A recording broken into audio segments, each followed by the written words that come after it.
नमस्कार, path prism के platform पर आप सभी का स्वागत है और करंट अफेयर्स को लेकर के हमारी क्लासेस लगातार जारी हैं।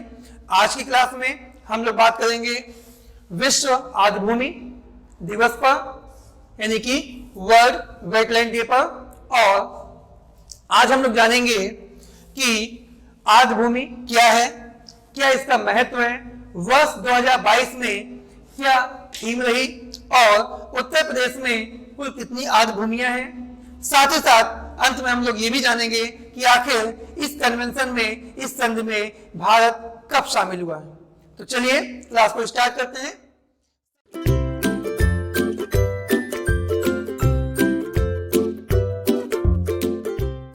पहले बात करते हैं कि आर्द्रभूमि क्या है, यानी कि जो हमारी वेटलैंड है हम किसे कहते हैं। तो निश्चित तौर पे मैं एक छोटी सी चीज लिख रहा हूं, आप लोगों को दिमाग में रखना है, स्थलखंड प्लस जलीय खंड का जो संयुक्त रूप है, उसी को हम लोग बोलते हैं आर्द्रभूमि। यानी कि ऐसा क्षेत्र जहां पर स्थलखंड भी हो, जलीय क्षेत्र भी हो, जल भी मौजूद हो, पर्याप्त मात्रा में ह्यूमिडिटी हो, नमी हो, है ना, वो क्षेत्र आपका है क्या, आर्द्रभूमि। निश्चित तौर पे ऐसा क्षेत्र बायोडायवर्सिटी के लिए, जैव विविधता के लिए बहुत ही महत्वपूर्ण है। यहां पर विभिन्न प्रकार के जीव जंतु, विभिन्न प्रकार के जलीय जीव जंतु और जो वनस्पतियां हैं सारी आपको प्रचुर मात्रा में मिल जाएंगी। तो ये जो आर्द्रभूमियां हैं ये निश्चित तौर पे हमारे पर्यावरण के लिए, हमारे पारिस्थितिकी तंत्र के लिए और पृथ्वी पर जीवन के लिए बहुत ही महत्वपूर्ण है। ठीक है, अगर हम लोग बात करें इसका महत्व क्या है, तो हम लोग महत्व पे ही चर्चा कर रहे थे इस प्रकार से।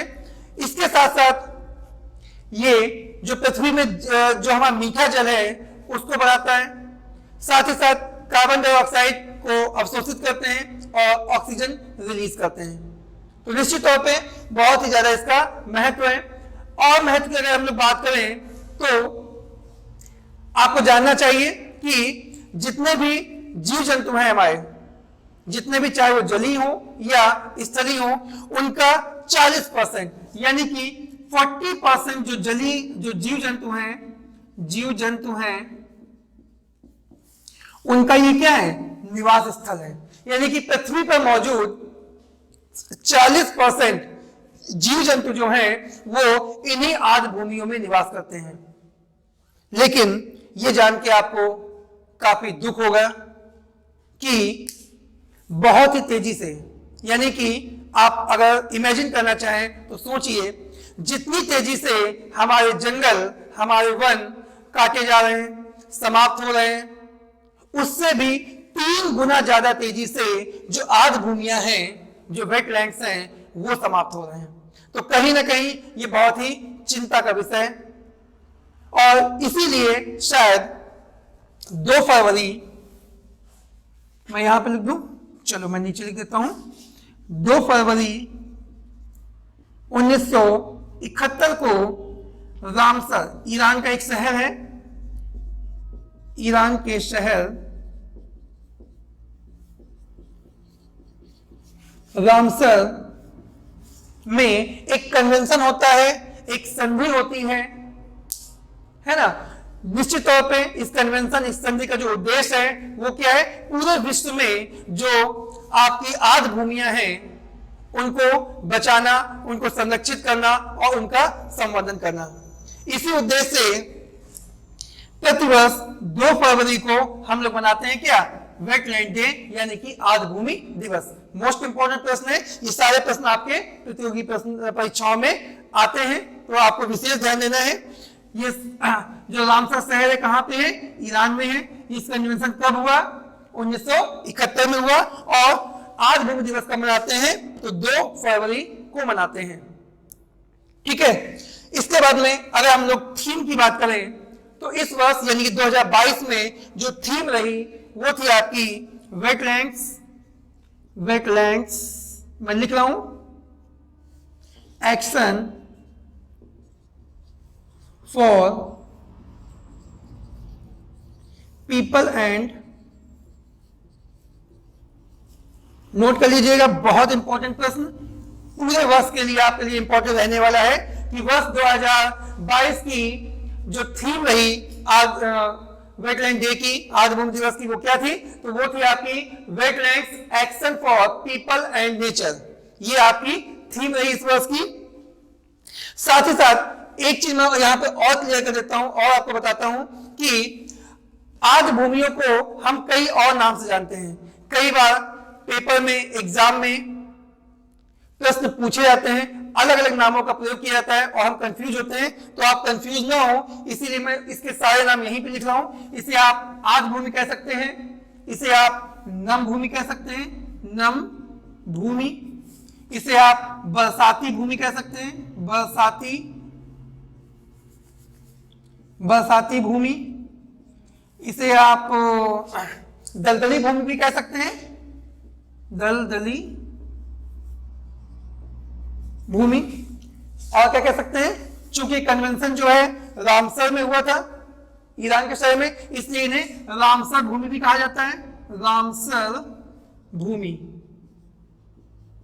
ठीक है, तो इतने सारे जो नाम है, और इंग्लिश में तो आप देख ही रहे कि वेटलैंड कहते हैं इनको, है ना। तो ये सारे के सारे जो नाम है, ये क्या है? ये एक ही है।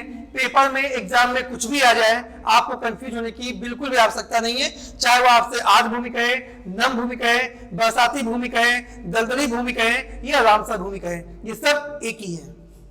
क्लियर? आगे बढ़ते हैं और बात करते हैं उत्तर प्रदेश यानी कि यूपी में कितनी आर्द्रभूमियां हैं। तो इससे पहले हम लोग जान लेते हैं कि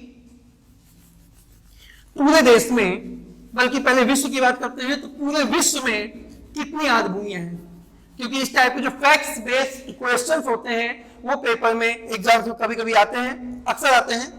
तो अगर पूरे भारत की बात करें, पहले विश्व की कर लेते हैं, तो अगर पूरे विश्व की बात करें तो विश्व में कुल 2400 जो हैं वो आपकी आर्द्रभूमियां मौजूद हैं।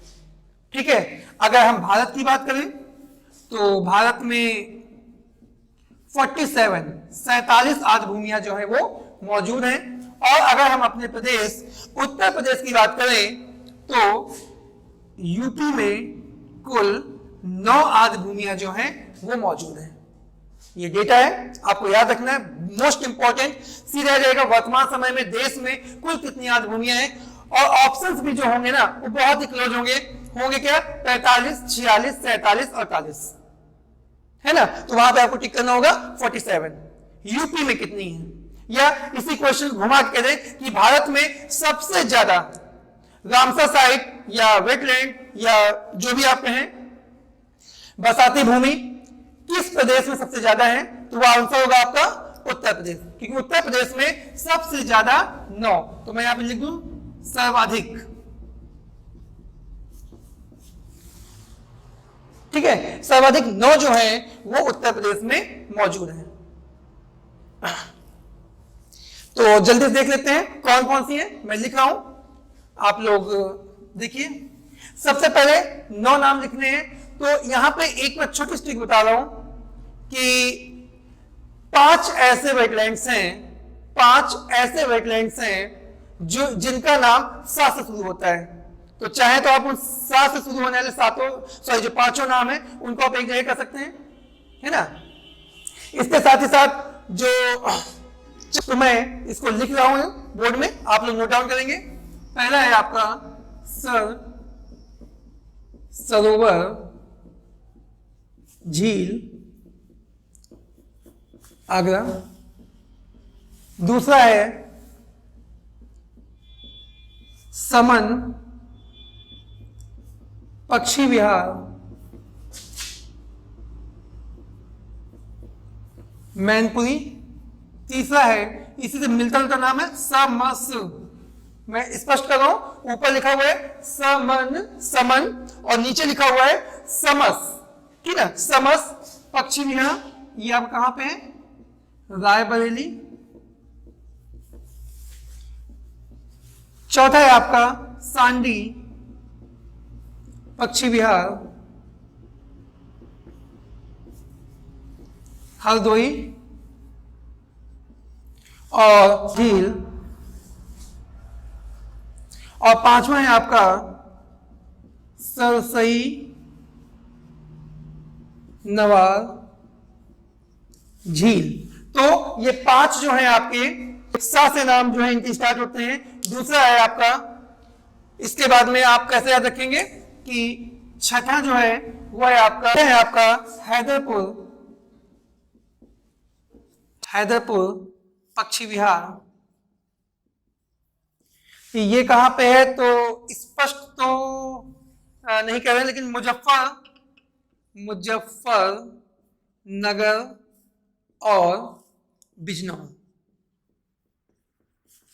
ठीक है। मुजफ्फरनगर और बिजनौर के बीच में पड़ता है, तो मैंने दोनों लिख दिए हैं। ऑप्शन में जो आपको मिले आप टिक कर लीजिएगा। और सातवां है आपका नवाबगंज, नवाबगंज पक्षी विहार, उन्नाव। थोड़ा सा यहां पर ध्यान दीजिएगा कि इसका जो नामकरण है वो शहीद चंद्रशेखर आजाद के नाम पर भी किया गया है। तो हो सकता है पेपर में आपको शहीद चंद्रशेखर आजाद पक्षी विहार भी दे देगा, तो वो आपका नवाबगंज पक्षी विहार ही है जो कि उन्नाव में है। आठवां है आपका ऊपरी गंगा नदी, ठीक है। और फाइनली लास्ट है आपका अंतिम है पार्वती अलगा पक्षी विहार,